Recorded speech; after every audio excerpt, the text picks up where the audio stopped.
Christmas Science TV. আসসালামু আলাইকুম রহমতুল্লাহি বারাকাতুহু। একটা মনে প্রশ্ন আসে না আপনার? রমজান মাসে শয়তানকে যদি বেঁধেই রাখা হয় তবে কেন মানুষ পাপ করে? তবে কি এর পিছনে রয়েছে অন্য কথা?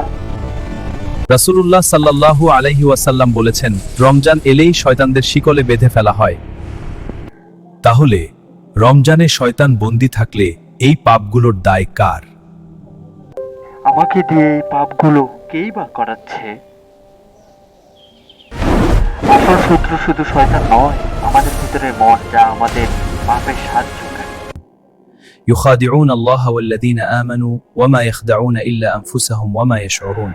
আল্লাহ ও মুমিনদের সাথে যারা প্রতারণা করতে চায় তারা নিজেদের সাথে প্রতারণা করে, কিন্তু তারা তা বোঝে না। ইবনে হাজার আসকালীন রহমতুল্লাহ ফাতিহুল বাড়িতে আছে, শয়তান বন্দী হওয়ার অর্থ তার প্রভাব কমে যাওয়া, কিন্তু নফসের কুঅভ্যাস থেকে গুনাহ হয়।